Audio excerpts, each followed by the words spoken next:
Hello, my name is Tanya Salinas. I'm married to my wife, Maria Teresa, and we have 2 children, adult children. My daughter just recently got married. I was able to go see her get married this year because we weren't sure for a while if I was going to be able to make it because I couldn't walk. I was 15 when I was diagnosed with scoliosis, and they fixed that by putting some rods in my back and some pins. Then I had some herniated discs, both in cervical and lumbar, and I had to have those fixed. I recovered from that and managed to still play sports. I went to university with a scholarship for softball, and I've had a very active lifestyle since then. Never had any issues until recently. My first symptom that I remember was actually my toe on my right foot getting numb, which was bothersome but not incredibly troublesome.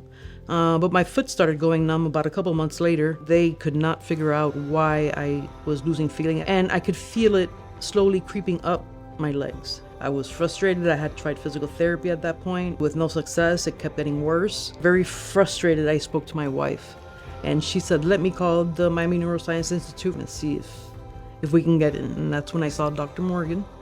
When Tanya first came to my office, she had a very comprehensive and thorough workup from various specialists outside of our facility because it was gradually progressive and it was getting worse very fast. So I knew there was something missing. He was pretty adamant that it has something to do with my spine. I had numerous MRIs that came back inconclusive. Because Tanya had a childhood history of scoliosis surgery and because the hardware was so old at this time, it had an incredible amount of surrounding metallic artifact.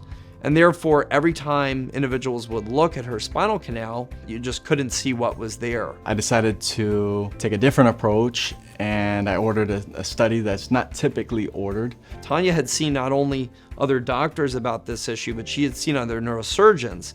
And it wasn't until Dr. Morgan thought to obtain this study that we really found what the issue was. I'm glad that we did because we were able to identify a very large tumor and we were able to remove it thanks to Dr. Rothrock.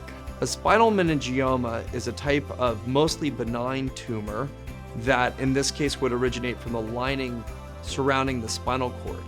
Even though it was a bad diagnosis, at least I knew what it was. So everybody was on the same page within an hour of the study being done. So I think that really highlights the team approach that we have here, the interdisciplinary approach here, and I think that really separates the Miami Neuroscience Institute from other facilities. I was in Baptist Hospital for 30 days. They basically got me up and walking again. If you let this diagnosis or this condition progress too much, you will reach a point of likely irreversible spinal cord injury. At the Miami Neuroscience Institute, they did listen to me.